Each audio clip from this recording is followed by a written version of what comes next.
1, 2, 3. Bienvenidos al podcast El dinero no viene con instrucciones. Mi nombre es Ricardo Chavero, soy director general de Network Consulting. Llevo más de 10 años invirtiendo en el mercado de valores y me encanta aprender sobre cómo cuidar el dinero.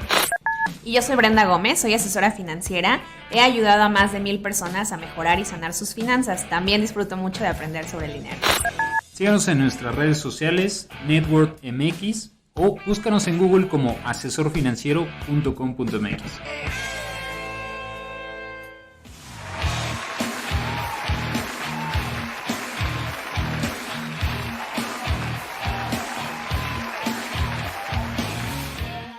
¿Qué tal? Bienvenidos al podcast El dinero no viene con instrucciones. Mi nombre es Ricardo Chavero y el día de hoy les tenemos un invitado muy especial. Él es Pablo Bernal, es CFA. Ya han escuchado en otros episodios que si no ahorita el buen Pablo nos recuerda.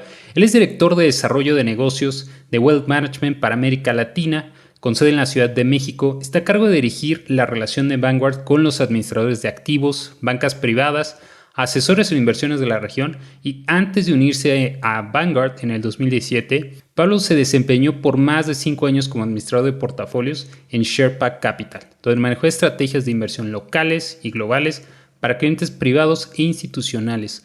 Comenzó su carrera en la industria de inversiones como analista de desarrollo de negocios en BlackRock, en la Ciudad de México. Además cuenta con el título de contador público y estratega financiero por el ITAM, y también obtuvo la certificación CFA por el CFA Institute en el 2015. Pablo, muchas gracias y bienvenido a nuestro podcast El dinero no viene con instrucciones. Hola Ricardo, muchas gracias por la invitación y un saludo a toda la audiencia. Mi estimado Pablo, ya nos habían pedido muchas veces este episodio. Nosotros promovemos mucho los instrumentos financieros de Vanguard, entre otras instituciones. Creemos mucho en la filosofía que ocupan, pero nos gustaría escuchar de primera mano del director de desarrollo de negocios de Vanguard, que nos platicaras primero qué es Vanguard. Algunos no sabrán que es de las administradoras de capitales más grandes del mundo, ¿no? Y en alguna ocasión, tratando de poner un poquito en comparativo, les decía, oye, es que la masa monetaria en Estados Unidos, pues ten en cuenta que son más o menos en circulación 4 trillones de dólares. Y esta institución administra mucho más que ese monto. Entonces, cuando estamos hablando de Vanguard, obviamente estamos hablando pues, de un monstruo, digamos, ¿no? De una institución financiera muy, muy grande. Y nos gustaría conocer un poquito más qué es Vanguard. Si nos pudieras platicar de la historia, cómo surge, digamos, esta institución financiera. Claro, Ricardo, como bien mencionas, Vanguard es una de las administradoras de activos más grandes del mundo. De hecho, es la segunda más grande del mundo, con más de 9 trillones de dólares. Y cuando digo trillones es en inglés, ¿no? Billones en español. Muchos ceros, digamos. Y Vanguard, además, la empresa de fondos de inversión más grande del mundo. Es decir, nos especializamos en vehículos colectivos de inversión, ¿no? Fondos, ETFs, ese tipo de instrumentos. Y bueno, pues a tu pregunta, Vanguard surge en 1975. Jack Bogle o John Bogle, el fundador de Vanguard, sale de Wellington, que era una empresa de manejo activo, y funda Vanguard. Bueno, primero con el objetivo de dar servicio de operaciones a Wellington, pero al poco tiempo lanzan su primer fondo, y este era un fondo indizado, que bueno, seguramente han oído hablar de los fondos indizados, pero en su momento, a finales de los 70, pues era una idea pues, innovadora, pero que también pues, causaba mucha controversia en el mercado, ¿no? Oye, incluso risa, ¿no? Muchos dijeron, oye, ¿quién va a querer tener rendimientos promedios? Cuando si estás en el mercado de valores, pues tú lo que quieres es estar por arriba del benchmark que estés ocupando, ¿no?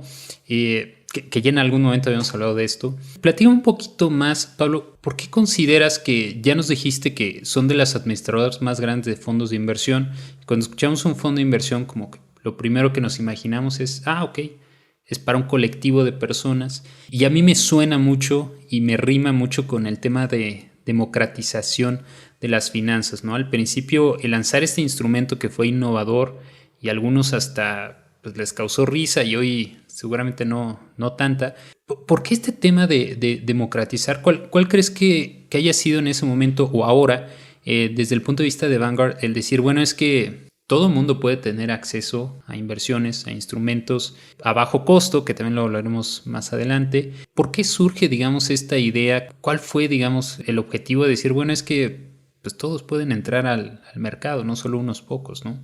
Sí, exactamente. Creo que Vanguard se funda sobre la premisa de democratizar las inversiones, de darle acceso a los inversionistas y darles acceso a productos de inversión justos, ¿no? Que cobren pues lo necesario para ser administrados, pero que no intenten lucrar demasiado con los inversionistas.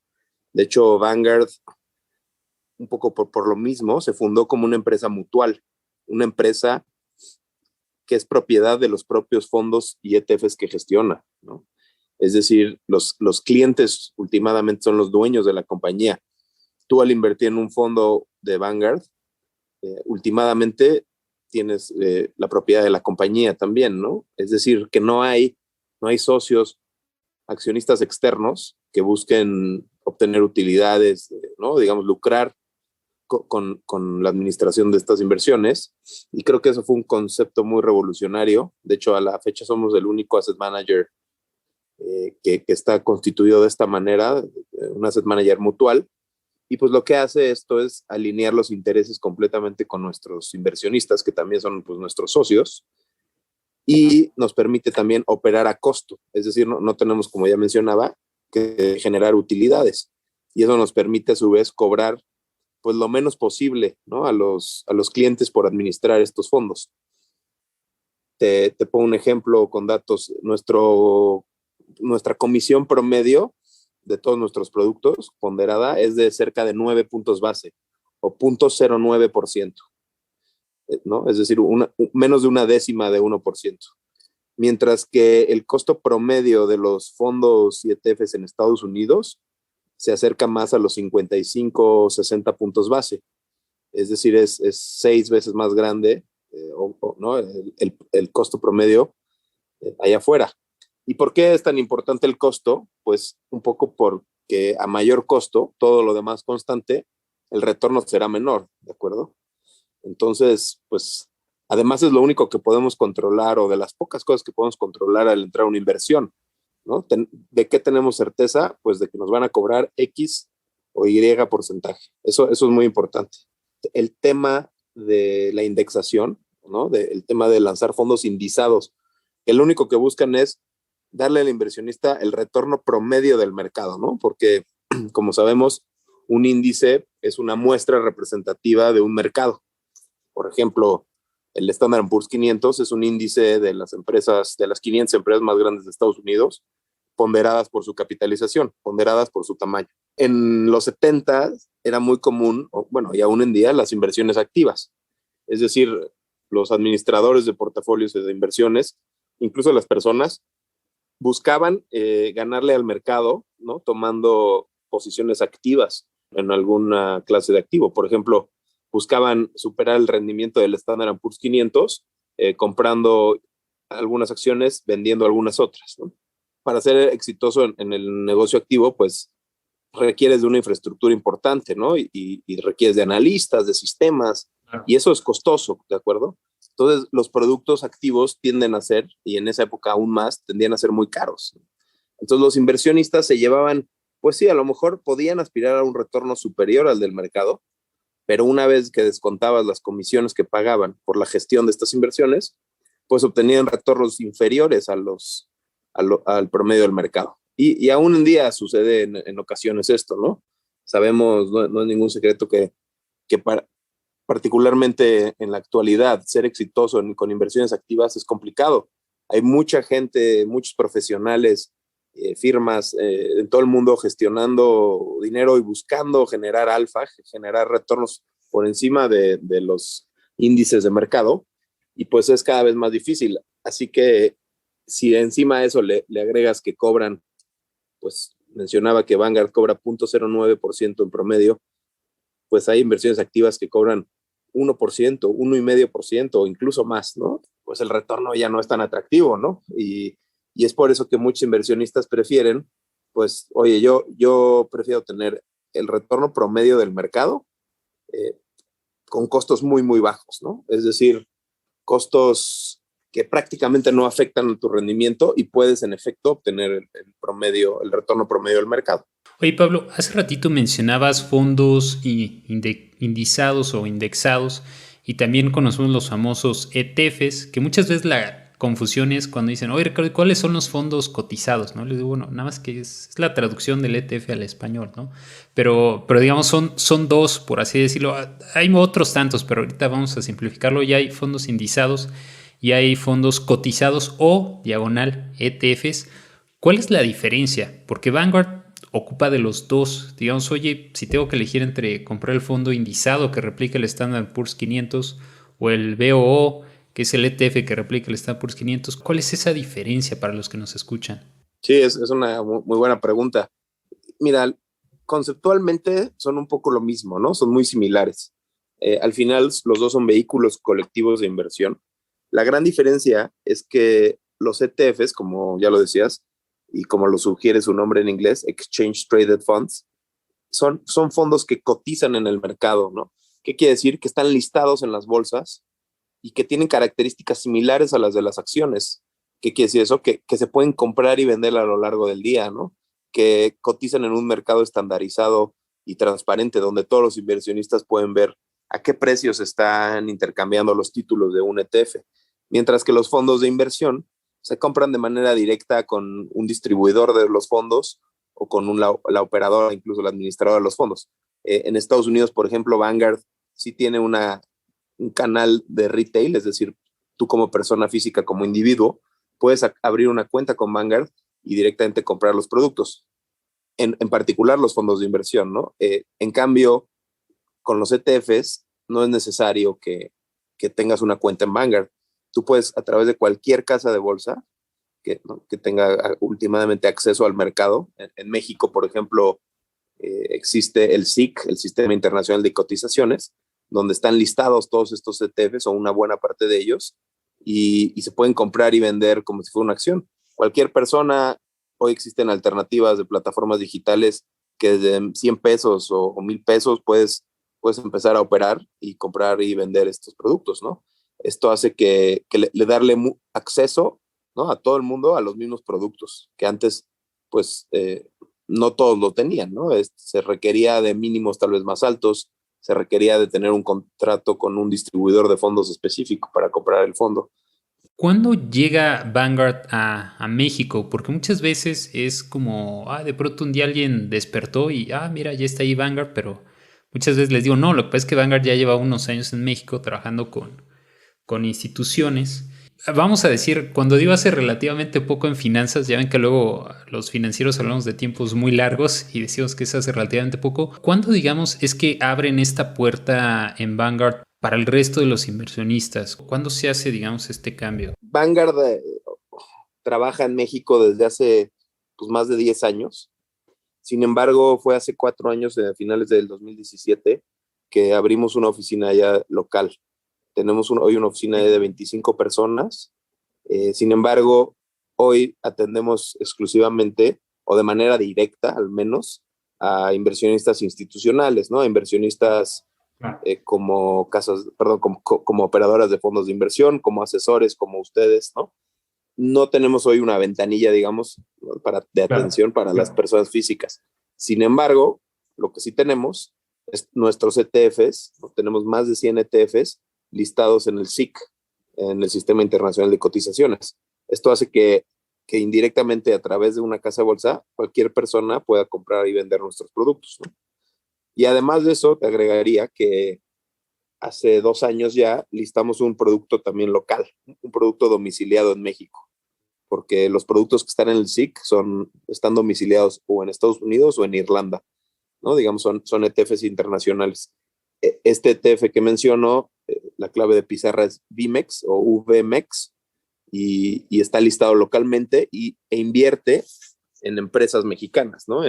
Sigue el índice FTSE Viva, que es un índice muy representativo del mercado mexicano, que incluye pues las emisoras más grandes, importantes e invertibles de México. Entonces, pues nada, creo que también eso muestra que además Fibras, de... ¿no? Que es lo que le hacía falta al IPC, ¿no? Sí, exactamente. Incluye fibras, fideicomisos de bienes raíces, y pues lo cual es muy normal, ¿no? La vasta mayoría de los índices globales incluye los REITs en inglés, ¿no? O fibras. Así que hacía sentido que un índice en México también incluía las fibras, dado que se han vuelto parte importante del mercado. Oye, Pablo, muchas veces la confusión de muchos de nuestros clientes se acercan y dicen, Ricardo, es que, a ver, está muy complejo. Tú me hablas de pronto de Vanguard, de BlackRock, de otros tantos administradores, pero me dices que con ellos no, sino que la cuenta se abre en otro lado. Explícanos un poquito en palabras sencillas cómo funciona, cuál es el papel de Vanguard, cuál es el papel de cualquier casa de bolsa. Y por otro lado está el asesor de inversión, que posiblemente es el que te dice, oye, si mira, esto es lo que está en el menú, pero a lo mejor lo debes de seleccionar en este orden, ¿no? Ayúdanos a entender un poquito esa parte, porque muchas veces genera confusión el decir, pero al final del día mi dinero, ¿dónde está? ¿No? Y como que ahí muchas veces se confunden. Claro, y mira, dame la oportunidad de poner un ejemplo un tanto sencillo y coloquial, pero que creo que queda claro cómo funciona todo el proceso, ¿no? De compra y venta de ETFs y quién los gestiona, etcétera. Piensa, si tú quieres pedir comida a tu casa, ¿no? Tienes, digamos, una serie de restaurantes disponibles en alguna de estas aplicaciones, ¿no? Que muchos conocemos, como Rappi, Uber Eats, etcétera, ¿no? Y digamos, esas opciones son, podríamos decirlo, los distintos fondos, ¿no? O más bien los distintos administradores de fondos, ¿no? Los restaurantes. Los que hacen la receta de los platillos, ¿no? Que ofrecen estos restaurantes son los proveedores de índices, ¿no? Como Standard & Poor's, como MSCI, como FTSE. Estos proveedores de índice lo que hacen es decir, ok, para el mercado americano existen estos índices, ¿no? Como el Standard & Poor's 500, como el Russell 3000, etcétera, ¿no? Vanguard compra esa receta, vamos a decirlo así, o la licencia de esa receta, y en su restaurante, entre comillas, la prepara, ¿no? Y tiene distintos platillos, ¿no? Obviamente. El usuario lo compra a través de una de estas plataformas como Rappi, Uber Eats. ¿Qué quiere decir? Estas podrían parecerse un poco a las casas de bolsa, que son los intermediarios que te ponen en contacto, ¿no? Con los productos al final, ¿no? Entonces, el restaurante X vende los platillos A, B y C, y Rappi es quien intermedia, ¿no? Y le entrega los platillos en este caso al cliente o al inversionista, ¿no? No sé si crees que con esto queda un poco más claro, tratando ahí de usar términos más comunes, pero bueno, repitiendo ¿no? Las recetas son construidas por los proveedores de índices, los restaurantes son los administradores de activos como Vanguard, que replican estas recetas, y las plataformas de entrega a domicilio como Rappi, Uber Eats podrían ser algo similar a las casas de bolsa, ¿no? Ahora, mencionadas a los asesores como ustedes, ¿no? Son un tercero que están ahí para ayudar a los clientes a saber qué platillos y de qué restaurantes elegir, ¿no? ¿Qué ETF voy a comprar? ¿De qué proveedor? ¿No? ¿Y por qué? Para eso sirven los asesores en especial, ¿no? Yo diría, ¿no? Y construirte un portafolio, en este caso un menú, ¿no? De un menú a la medida, ¿no? Para ti. Pero esa analogía es muy buena y les va a servir bastante. También muchas veces nos preguntan, que yo sé que a lo mejor para los que estamos en el medio dicen, ay, pero es que, porque de pronto llegan y nos dicen, oye Ricardo, pero está regulado. Y yo les digo, mira, es que administra 9 billones en pesos, trillones en dólares. Pues claro que están regulados, ¿no? Pero muchas veces les causa un poco conflicto el tema de a quién le estoy dando mi dinero. Ya nos explicó muy bien Pablo que al final del día los intermediarios o casas de bolsa son custodios que están teniendo ahí el dinero, digamos, en lo que decides qué vas a comprar de este menú, ¿no? Y dices, bueno, pues quiero Apple, quiero el BOO, quiero el BIG, etcétera, ¿no? En lo que decides qué ETF, y entonces ya tu dinero sí, al final del día termina estando en esas composiciones, ¿no? A través de la receta que muy bien decías, Pablo, ¿no? En este caso, ¿dónde cae el término regulatorio en Vanguard? Para que lo puedan entender, ¿dónde, digamos, en este menú, dónde recaen, digamos? Claro, bueno, Vanguard está muy regulado, como ya bien mencionas. No, claro. Exacto, ¿no? O sea, manejamos más de 9 trillones de dólares, tenemos más de 17,000 empleados, me parece, ¿no? Somos una empresa muy, muy grande, y estamos regulados, pues, por organismos americanos como, por ejemplo, la SEC, la SEC, que es muy similar a la Comisión Nacional Bancaria y de Valores, y bueno, también tenemos operaciones en otros países donde nos regulan los equivalentes de aquellos países, ¿no? En México, en particular, estamos constituidos como un asesor en inversiones independiente, similar a ustedes, a Networth, y ahí en este caso nos regula, nos monitorea la Comisión Nacional Bancaria y de Valores, justamente, ¿no? Gracias, Pablo. Nada más para que lo tengan, porque siempre es una duda que surge cuando traemos a cualquier invitado. Siempre dice, oh, Ricardo, ¿están regulados? Le digo, sí, ¿por qué invitaríamos a alguien que no está, ¿no? Y igual que si una casa de bolsa quebrase, donde tú tienes la custodia, esos valores son tuyos, no quiebran con la casa de bolsa, o sea, están depositados en México en el Indeval, ¿no? Entonces, no, vamos, simplemente los custodian ellos, ¿no? O sea, hacen toda la parte operativa. Al igual que si un día quebrase Vanguard, pues los fondos de Vanguard son independientes a Vanguard, la operadora, ¿no? Vamos, el cliente al final es dueño de los activos subyacentes del ETF, ¿no? En el caso del Standard & Poor's 500, por ejemplo, del ETF del S&P 500, como mencionabas, el BOO, pues eres dueño de Apple, Microsoft, Facebook, Amazon, etcétera, las empresas que conforman al fondo, ¿no? 100% no es para que lo tengan muy claro. Pablo, ahora ya más o menos nos habías comentado, pero bueno, ¿cómo podemos acercarnos a Vanguard? ¿Cómo podemos conocer qué ETFs tienen para de ahí ya sea o pedirlos al asesor o si nosotros ya tenemos una cuenta de casa de bolsa? ¿Cómo saber qué instrumentos tenemos acceso? Platícanos un poquito más de esa parte. Claro, como ya les mencionaba, en México tenemos más de 100 ETFs listados en el SIC, más el ETF local BIMEX, que está listado en Viva y que replica el índice FTSE Viva, ¿no? Pero bueno, en la página vanguardmexico.com pueden encontrar el detalle de todos estos productos. Y para comprarlos, como ya bien decía, pues hay que acercarse a una casa de bolsa, ¿no? Y puede ser de manera directa, ¿no? Hacerlo de manera personal y directa sin ningún asesor, o bien a través de algún asesor que te ayude con la apertura del contrato y después con la implementación de la estrategia de inversión, ¿no? Que te ayude a construir una estrategia de inversión y después a implementarla, que puede ser con productos de Vanguard, ¿no? La ventaja de los ETFs, en general de los fondos, de los vehículos colectivos de inversión, pues es que con un solo instrumento tienes una diversificación enorme, ¿no? Ponía el ejemplo de Standard & Poor's 500, que son 500 empresas con la compra de un solo título.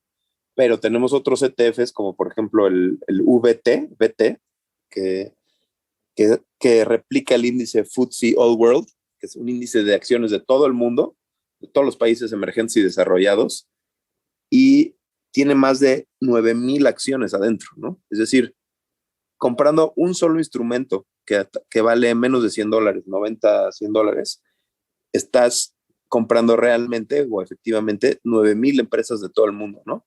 ¿En qué ponderación? Pues de acuerdo a su tamaño, ¿no? Serán pues, las más grandes del mundo que todos conocemos, ¿no? Las Facebook, Microsoft, Apple, etcétera. Pero también tienes otras empresas mucho más pequeñas, ¿no? Y de todos los países del mundo, al menos de todos los países invertibles o considerados como invertibles. Muchas gracias, Pablo. Para ir cerrando, en este canal específicamente hablamos mucho del tema de la gestión pasiva. Es algo que nosotros creemos mucho y bueno, también ahí hay muchos autores que lo respaldan. Pero regresando un poquito a esta parte de la gestión pasiva o no, ¿cuál sería desde tu punto de vista como la recomendación que podrías hacer a las personas que nos escuchan? Muchas veces, y ya por ahí tuvimos otro invitado que decíamos el trading contra estar haciendo una inversión pasiva, y el mismo John C. Bogle en algún libro que también aquí revisamos decía, bueno, es que en el largo plazo pues la realidad es que bien poquitos le ganan al índice, casi oye, pues es más barato, tienes estadísticamente una probabilidad más alta de que te va a ir bien.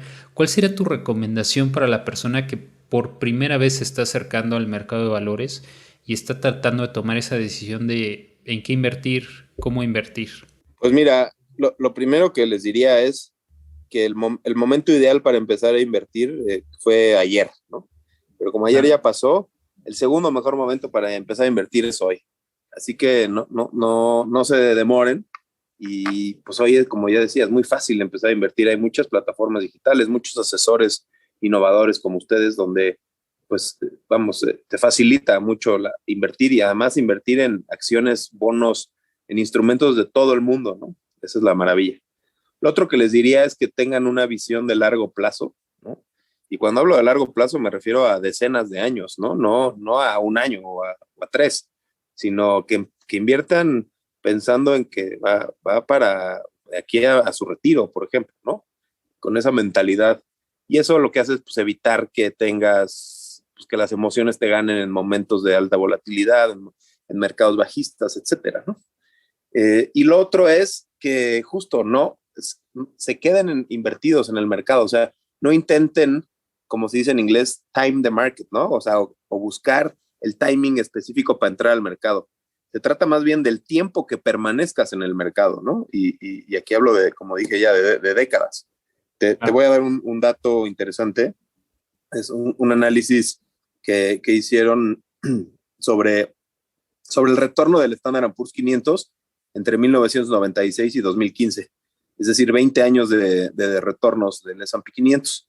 En esos 20 años, el retorno promedio anual fue de 8.2%, ¿no? Esto hablando en dólares.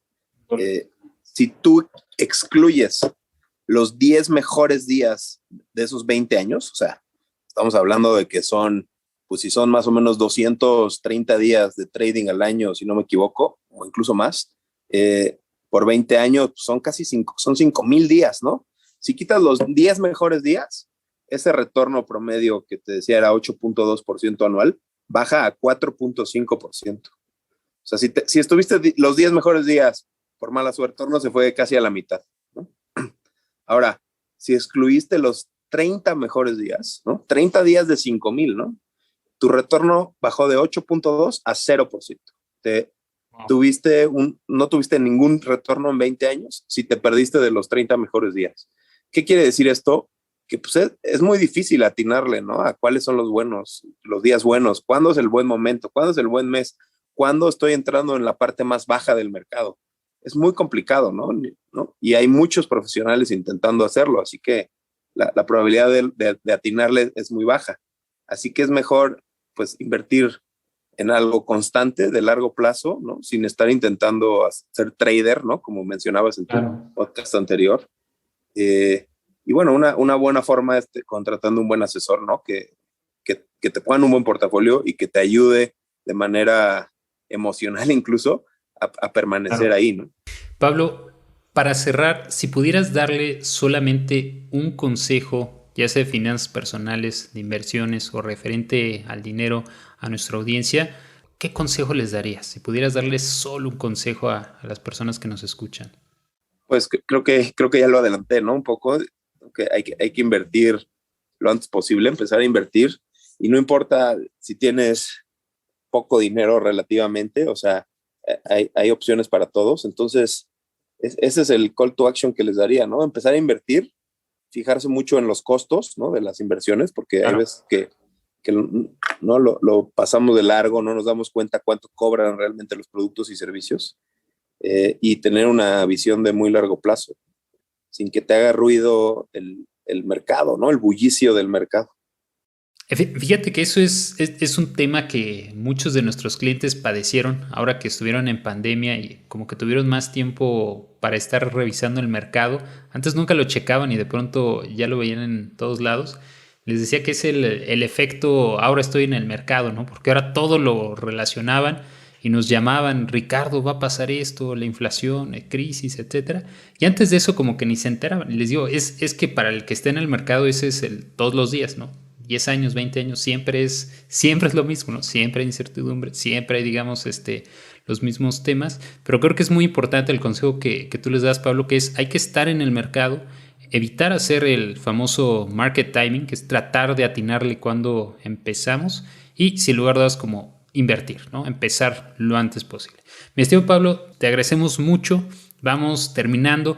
vanguardmexico.com. Los pueden buscar también a través de ya sea su casa de bolsa o a través de su asesor de inversiones. Pueden preguntar ya sea por los fondos o ETFs de Vanguard. Muchas gracias y hasta la próxima. Gracias, hasta luego.